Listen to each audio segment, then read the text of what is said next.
You paid $28,000 for a solar system. The panels themselves cost roughly $2,500 at the factory, not per panel, for all of them. The other $25,500 went somewhere, and none of it made the silicon better. There is a specific reason your installer never showed you that breakdown, and it explains everything about the brand comparison they handed you. The reason your installer never showed you that breakdown is simpler than the industry wants it to be. We are going to show you exactly who controls the raw material inside every panel sold in America. Expose the single quality label your installer used to justify the price difference between brands, and give you 3 questions that will change how you read every solar quote for the rest of your life. If you spent time getting solar quotes, you probably sat across from someone at your kitchen table with a laptop and a printed binder. You saw REC, Q-Cells, Canadian Solar, Maxion, and SunPower listed as if they were competing companies building fundamentally different products. They walked you through efficiency ratings and warranty terms. They told you some brands were Tier 1 and others were not. You did your research. You compared brands, you asked questions, and you did exactly what the solar industry designed you to do. That is an illusion, and the simplest proof took a single industry interview to find. A small American solar installer told Solar Power World magazine how his panel supply actually worked. He needed panels with his brand name on them, so he contracted an OEM facility in Southern California. That facility made his branded panels on the same production lines, using the same lamination equipment, on the same automated assembly conveyor as every other order on their schedule. His description? I'm just pulling a Nike model. They decided we're not going to have our own factories everywhere. We're just going to outsource it. He added that almost all Tier 1 companies adopt this process. Multiple Southeast Asian OEM manufacturers approached him directly, offering to produce his branded panels on their lines alongside panels for other Tier 1 brands. Same facility, same production run, different boxes, different prices on the quote sheet that landed on your kitchen table. ENF Solar, the industry database that tracks manufacturer-level production globally, documented the practice in their own research. Some of the largest panel manufacturers use OEM production from other companies to supplement their own output, then claim they produced it all themselves. The result is that 2 manufacturers simultaneously claim original production of the same panel. The comparison chart your installer prepared for you compared names. You were not looking at competitors, you were looking at a catalog. The catalog was even less meaningful than that, because the factories beneath every commodity silicon brand, regardless of where they assemble, all draw from one supply chain. In 2024, China produced 93.2% of the world's polysilicon. It produced 96.6% of silicon wafers, 92.3% of photovoltaic cells, and 86.4% of finished solar modules. These figures come from the China Photovoltaic Industry Association, cited in a March 2026 report from the Center for Strategic and International Studies.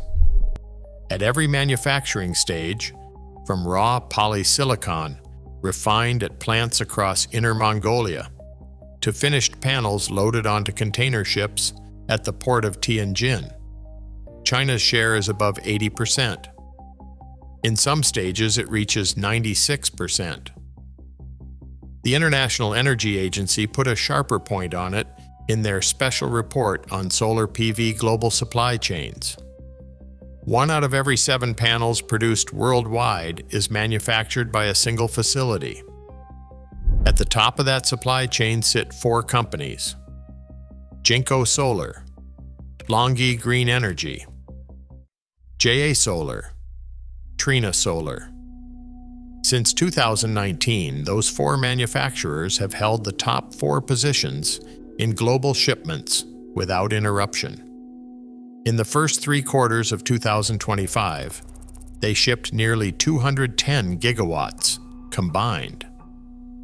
The brands on your comparison sheet, every commodity silicon panel among them, draws upstream components from this same ecosystem. The cell technology may vary slightly. Assembly may happen in Vietnam or Malaysia or Georgia. But the polysilicon, the wafer it was sliced from, the cell that wafer became, all of it runs through a manufacturing concentration that would be called a monopoly in any other industry. You compared 4 labels on top of the same material. Your installer told you those brands were Tier 1. The phrase sounds official. The way UL listed sounds like a safety test.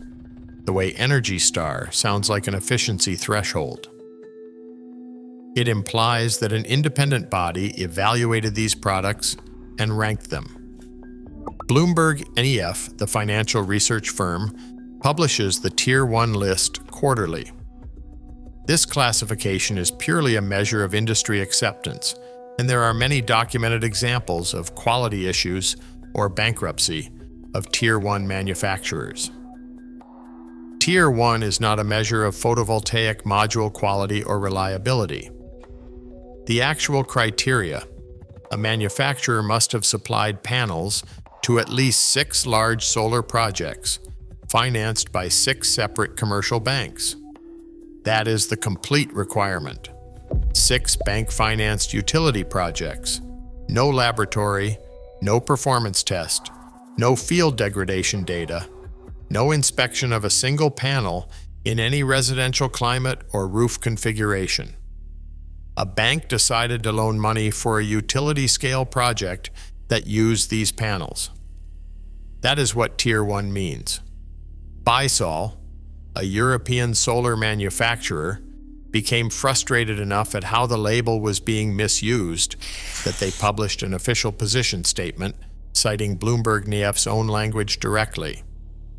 The Tier 1 list must not be used as a measure of photovoltaic module quality, particularly by banks and investors. Your installer used it as a quality label. They used it on you. They were not necessarily lying. They passed on a marketing claim that they also believed. The fraud runs upstream from the sales floor. Ask the installer what brand of panels is on their own roof. The answer is not always the brand they just priced for yours. Now look at what happened to the panels your installer was describing as premium products. Between 2022 and 2024, the wholesale price of solar panels collapsed approximately 60%. Panel prices at the manufacturing level fell below 1 Chinese yuan per watt, a price point at which the manufacturers themselves were losing money. LONGi Green Energy, the second largest solar manufacturer on Earth, reported net losses of 8.8 billion yuan, approximately 1.2 billion US dollars, while shipping record panel volumes out of its factories in Hefei and Xi'an. The median price American homeowners paid for installed solar during that same period, $2.90 per watt in 2019, $3.10 per watt in 2024. That is from the Lawrence Berkeley National Laboratory's Tracking the Sun 2024 report, which covers roughly 4.5 million individual installed U.S. systems. Manufacturing costs collapsed approximately 60%. The homeowner price went up slightly. Someone kept the difference. According to NREL's 2024 system cost benchmarks, soft costs now represent 50% of total residential installation cost. Customer acquisition cost alone, meaning advertising, salespeople, door-to-door canvassers, and referral fees, reached 84 cents per watt in 2026, up 40% year over year, according to Wood Mackenzie. The panel on your roof cost roughly 35 cents per watt at the factory gate.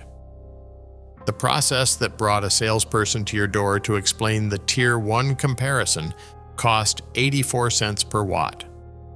The salesperson cost more than the silicon. This is not a mistake. It is the margin model. And the third question at the end of this video exists because of exactly this mechanism. There is one organization running actual reliability tests on solar panels sold to residential buyers. Kiwa PVEL is an independent testing laboratory in Napa, California. Their annual product qualification program subjects panels to thermal cycling, damp heat exposure, hail impact sequences, UV degradation testing, and mechanical stress sequences designed to replicate 25 years of field conditions under acceleration. Their 2026 scorecard, published May 27, 2026, recorded the highest failure rates in the program's history. 87% of the manufacturers they tested had at least one test failure. 61% of all individual panel configurations tested experienced at least one failure. The vice president of Kiwa PVEL described the findings this way: failure rates, particularly delamination and mechanical breakage, have reached new highs. These results underscore that innovation and cost-cutting measures must be matched with consistent quality and robust design to ensure long-term field reliability in an increasingly cost-conscious industry.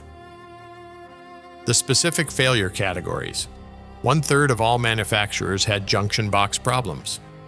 This includes 11% with junction box covers physically coming off during testing, 8% with loose cables or exposed wires, 8% with bypass diode failures, and 4% with melted or damaged connectors. Kiwa PVEL noted declining frame durability across tested panels and attributed it directly to manufacturers reducing aluminum content in the frame structure to cut production costs. The trajectory: 66% of manufacturers with at least one failure in 2024, 83% in 2025, 87% in 2026, 3 consecutive years of increase. This is not a coincidence with the wholesale price collapse. As manufacturing costs fell, companies cut materials. The brand name on the panel did not change. The panel did. The first question at the end of this video exists for exactly this reason. Nothing on the comparison chart your installer printed for you mentioned this next part. Xinjiang is a province in western China. The International Energy Agency reports that Xinjiang accounts for 40% of global polysilicon production. It is also the site of what international human rights organizations have documented as a forced labor system. The Chinese government has interned more than 1.8 million Uyghurs and other ethnic minorities in facilities described in multiple government reports as state-organized labor infrastructure. The United States passed the Uyghur Forced Labor Prevention Act in 2021. The law presumes that goods from Xinjiang were produced with forced labor and blocks their import. U.S. Customs and Border Protection officers at ports, including Los Angeles and Chicago, have reviewed more than $3.7 billion in solar shipments since the law took effect, according to the Department of Homeland Security's 2025 Strategy Update. Here is the enforcement problem that never appears in a solar installation binder. Research published in May 2026 in Real Clear Politics concluded that no laboratory test can determine whether polysilicon originates in Xinjiang. Not a chemical test, not an isotopic marker. There is no physical property of refined polysilicon that identifies its geographic origin. After the law passed, Chinese manufacturers divided their documentation. Shipments headed to the United States were documented as sourcing from outside Xinjiang. The same companies maintained their Xinjiang operations at scale. Hoshina Silicon Industry, the world's largest producer of metallurgical-grade silicon, had its products blocked at the U.S. border in 2021 after documented evidence of forced labor at its Xinjiang facilities. Despite that ban, Hoshin's sales volume grew from 530,000 metric tons in 2021 to more than 1.2 million metric tons in 2024, with more than 90% still originating in Xinjiang. In 2025, China recorded more than 3 million state-organized labor transfers of Uyghurs and other ethnic minorities, the highest figure on record, a year-on-year increase 3 years after the law took effect. The panel on your roof may have been assembled in Vietnam. The silicon inside it almost certainly passed through China's manufacturing ecosystem. Where in China and under what conditions? This is a question your installer cannot answer, because no available test can produce an answer. The comparison chart covered efficiency ratings. It did not cover this. So, every panel brand draws from the same upstream supply chain. The Tier 1 label measures bank financing, not quality. The wholesale price collapse that cut manufacturing costs by 60% never reached your quote. Independent failure rates are at a recorded high for the third consecutive year, and no laboratory test can trace where the raw silicon came from. Does that mean solar is not worth installing? No. It means you need to stop reading the comparison chart and start asking the 3 questions that have never been on it. First, ask for the Kiwa PVEL Product Qualification Program report for the specific bill of materials in your quote. Not the brand name, not the model number. The BOM, the specific combination of cell type, encapsulant material, backsheet, and junction box used in that production batch. Kiwa PVEL tests at the BOM level because the same brand and model can produce high-performing and failing configurations depending on what was sourced for that specific manufacturing run. A brand that appeared on the Kiwa Top Performers list last year may have switched materials in the current production batch. If your installer cannot provide a PQP report for the specific BOM they are quoting, they do not have one. That is information. Second, calculate what the panels in your quote actually cost. Take the total system wattage. Multiply by 35 cents per watt. That is a reasonable estimate of the wholesale factory cost of those panels. Everything above that figure across your total quote is labor, permits, inverters, racking, the installer's overhead, and the customer acquisition process that delivered a salesperson to your door. If a brand upgrade adds $2,000 to your quote, you can now calculate what that upgrade purchases in actual silicon versus what it purchases in sales margin. In most cases, it purchases the sticker. Number 3, ask which named insurance company underwrites the workmanship. Warranty if the installer closes operations, not a verbal promise, a named insurer, a policy number. You want this in the contract. In the past 2 years, major solar companies including SunPower, Titan Solar Power, SunNova, and ADT Solar have all filed for bankruptcy.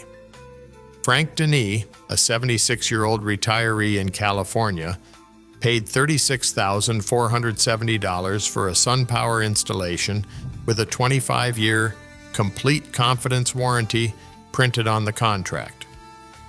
6 months after the installation was completed, SunPower filed for Chapter 11. As of this recording, Denis does not know who to call if his system stops working. A 25-year warranty is worth exactly as much as the company standing behind it on the day you need it. In an industry where 10 major installers have gone bankrupt in 2 years, a named insurer is the only version of that warranty that carries meaning. The industry is counting on you to stay focused on the comparison chart. The brand name, the Tier 1 badge, the efficiency rating at the top of the binder. Now you have the 3 questions that were never on that sheet. If you want to see how this same pricing structure operates inside the home battery market, that video is on screen now.